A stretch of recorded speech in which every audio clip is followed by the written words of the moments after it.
Good evening, everyone. Thank you, Mawere, for that introduction. And thank you, everyone, for coming here to listen to us. Thanks to Dali for inspiring speech. Yeah. Now, I was wondering why I was invited to come here, but now I know it was to be told that I mustn't charge Mawere according to his will. You see, I did a case for him a couple of months ago. Yeah. No, thank you very much. On a serious note, I know that there are many issues about the constitutional judgment, the EFF and all that. So I'll try as much as possible not to be long, to allow for interaction, question and answers, so that we hear really what is in your mind rather than what is in mine. But I want to say up front that the good thing about this, you see, lawyers like adversarial engagements. So I'm already finding a lot of adversarial stuff here, which is good for me. Yeah. I come from a completely different school of thought to what has been said to you, mostly on two issues. One is the emphasis on the individual is not something that I subscribe to. Not that individuals are not important. And then secondly, most definitely, the market system that is linked to economic freedom. As far as I'm concerned, those two things don't mix. But apart from that, I agree with everything that has been said here. Yeah, I'd like to talk effectively about, I'll just touch on five topics at random. And then I'll try and knit them together towards the end. I've been asked to talk about economic justice, which basically, as Mawere said, blends my two professions as a lawyer and as a political activist. I believe strongly that justice, which is my first topic, justice in the very first place is something that we need to seek. But that justice, we might today be talking about economic justice or this and that justice, but effectively the whole notion of justice is part of what we exist for, to create a particular type of equilibrium in society. Now, there are different types of justice, or rather definitions of justice.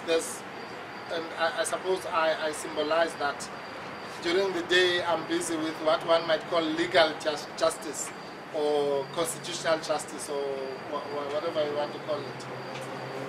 And that justice probably is the one that sits better with what Mawere and Zai were talking about, which is the individual, because you can't just go around dishing justice at random, as it were.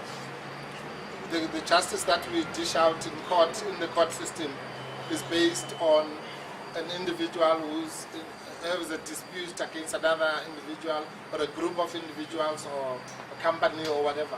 But it is confined to a particular dimension and a particular kind of dispute. And therefore you dish out justice, as we say, kind of one case at a time or one dispute at a time. That kind of justice obviously has its own limitations because first of all, many people that I know have never even set their foot in a court of law. And that's because they don't have the means maybe to resolve their disputes, or they actually think that that kind of legal justice, so to speak, does not touch them. But nothing could be further from the truth, because the law actually touches us by the time you wake up or go to bed or go to work and so on. Everything you are doing actually is to conform to some law or another. So the fact that you've actually never been in a formal court setting does not mean that you are not a subject of the law. But I'm more interested in the broader justice, which you might want to call socio-economic or political justice. And that kind of justice, as far as I'm concerned, is what makes those of us who are involved in politics to do what we do. Because maybe we understand the limitations of our individual professions. I might be a doctor, and by giving health services to people, in a way I'm administering some kind of justice, but it's confined to that space. And so sometimes we feel that we need to kind of do something that almost covers the entire field, as it were. And that is why I, speaking for myself at least, am involved in the broader notions of justice, rather than being happy with simply sitting in my office and dishing out justice on a case-by-case basis. The second topic that I want to talk about very briefly, and in the end, as I say, I'll show you the connection between these things, is the notion of decolonization. I think that it is very important, particularly talking to an African audience. I'm really talking about the things that make me tick, as it were. So justice is the one thing in the broader sense that I've defined. And the second one is this notion of decolonization. I believe very, very strongly that as Africans, we need to fashion a program or a vision of decolonization. And that program might mean something to me and something else to you and so on. It doesn't really matter. I think that we must busy ourselves, and every time we go to bed or we have to resolve a problem at a continental level or even at a national level, even at a much more confined level, the notion of decolonization should be uppermost in our mind. Why do I say this? It is because of the belief that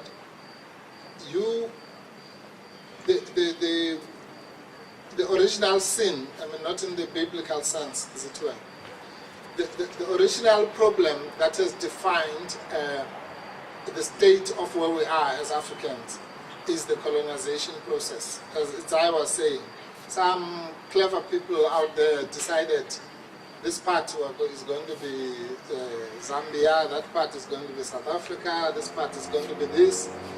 And we're literally stuck with those borders, which were clearly, but very clearly not defined for our purposes. They were defined for a particular purpose. What is it that we should do to deal with that? It's not something we can switch a light and switch it off and say tomorrow there are no borders. But if we are just going to sit and do nothing about it and assume that it must always be like this forever, amen, then I think then there's a problem. The colonization of Africa has not only, it has defined everything. It's defined, the fact that I'm talking to you in English now is traceable to the colonization of Africa. The fact that we define Africa, as I was saying, as Portuguese Africa and French-speaking Africa and English-speaking Africa. I mean, what is that? That just shows you the level at which, or rather to which we have been colonized, not just physically. Colonization at its most rudimentary simply means taking away somebody's territory, somebody's land, as it were. But it goes much deeper than that, as we all know, as I've said. It goes into what we're wearing, the way we're talking, what we do, and all that. But more importantly, it goes to the mind. If you are not able to decolonize the mind, then forget about decolonizing by simply changing borders or, defining or changing the name of the country from Rhodesia to Harare, to Zimbabwe, and Salisbury to Harare and all that. Those are good, those are all important things. But it's not about that, it's about what happens to our minds, how our minds have been conditioned by the colonizers. So again, because of time, I won't go into much detail, but I think that one of the things we have to do if we are seeking justice of any kind is to busy ourselves with a project of decolonization. The third issue that I want to talk about is equality, or inequality, whichever way you want to look at it. And I think that for me, really, that's actually what it's all about. The pursuit of trying to bridge the gap between the haves and have-nots, and I'm talking about the extremes on both sides, as it were, is really, if we can do anything in our lives to undo the inequality gaps that exist in society, then I think we would have served our purpose for being on this earth. And that is because inequality, economic inequality in particular, is responsible for most of the strife that you find in the world, most of the suffering, if one wants to put it simplistically. And you know, with the statistics, you know, it's been said, I think the latest one that I heard was that the richest 62 people in the world are richer than the bottom 3.5 billion people. You know, and you know the statistics are always out there. But the problem with that is that it's actually getting worse. Left unattended, that situation the wealth will always be concentrating to the highest point, so to speak. I always make a simple example and say, look, if I earn R1 million and someone else, they say the economy has grown by 3%. 3% for me and 3% for that person are completely different things. So the fact that the economy has grown by 3% actually means that the gap between me and that person has widened, because my gain is bigger. And every year, you know, on top of my 3% or 10% and so on and so on, you see what I mean? So the gap will always, left unattended, be ever increasing, and creating all the strife that comes with it. There's the popular book right now by Thomas Piketty, which deals at a very technical level with the issue of inequality. Then the fourth thing is education, which I won't spend much time on, because I think it's a topic in a way touches on it.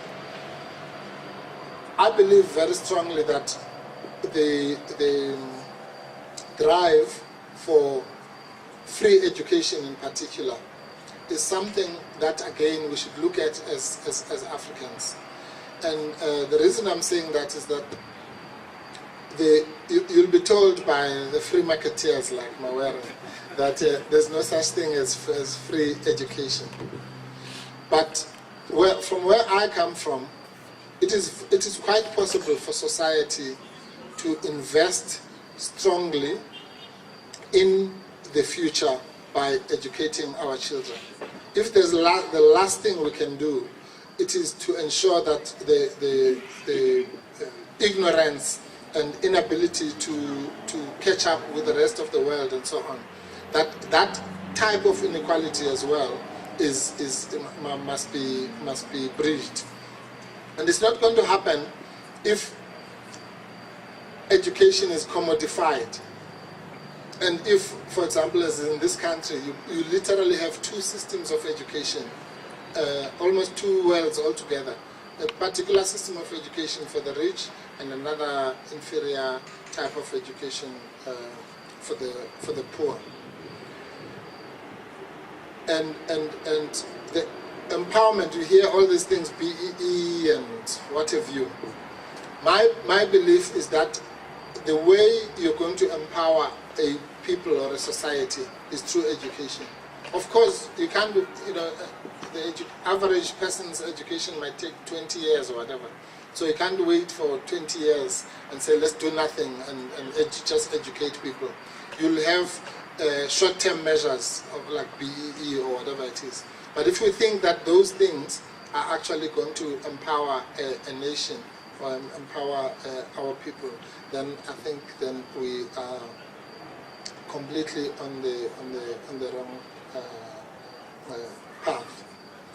Then we come to maybe what's closer to the bone, where I'm now going to talk to you finally about what one might call the political system.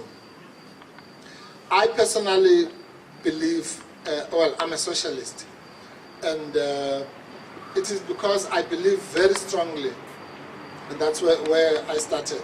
I believe very strongly that we cannot solve the problems by just being individuals, who are going to do great things. Now, obviously, we learn as individuals, we prosper as individuals, we work as individuals, and so on.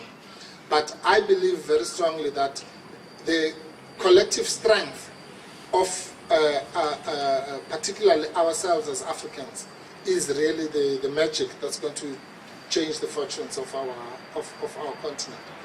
And that again is not because of just some kind of ideological thing from a book. It is because to resolve a problem, in my view, you have to diagnose the root cause.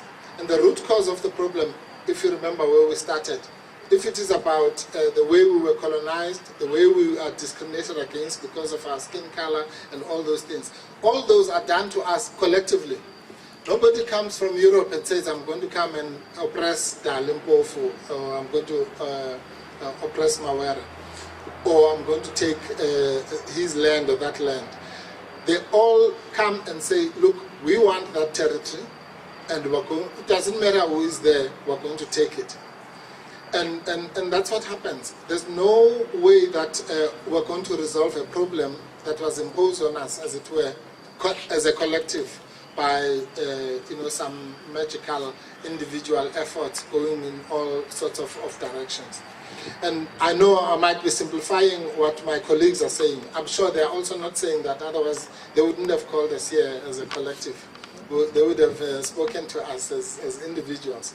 So somewhere in between lies the truth. But I believe very, very strongly that we need collective action, and that we need to concentrate on the weakest among us, the poorest of the poor. And that is why the reason why I'm a socialist is because I believe that it should be with the people. The ability to remove or literally to hire and fire a government is what it's all about. Once you remove democracy and you think, just because I'm cleverer and I can control the army and I can control the police, then I'm going to tell you what to do, then that also is not a recipe. So the key to all this is democracy, is the ability, is a state that is literally voted and represents the will of the people. So that when the people change their will, then they must be able to change the government. Or if they say, okay, we hear your story about economic freedom and so on, we're going to try it. And then 10 years later, when they say, no, we don't think this is what we want. Once you start preventing their ability to change the government, which is what happens in most of our own African states, what happens in China and in various places like that, then you're not really dealing with the... So again, it goes back to, there's nothing that is really concrete or absolute, because ultimately that democracy is exercised by individuals, and they make an individual choice, so there is a role for individuals, but in my belief it has to be translated into collective action.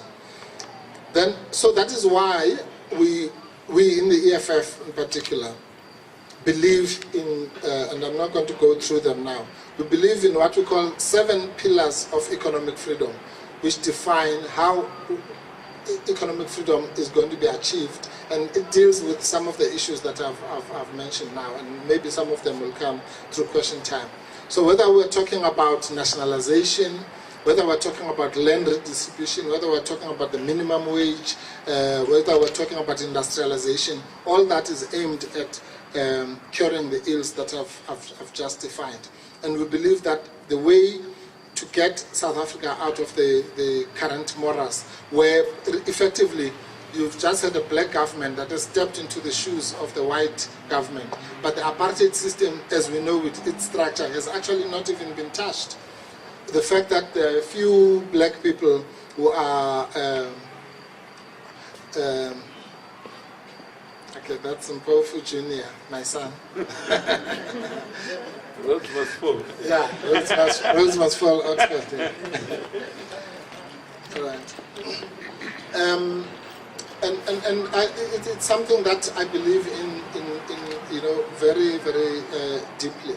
That we need, first of all, as I say, to define a democratic path, and then to ensure that the weakest among us have got a voice, probably a larger voice than the strongest among us, and then to ensure that we, by political interaction between the forces, the economic forces, we are able to then change not just the lot of the poor, but the lot of all of us.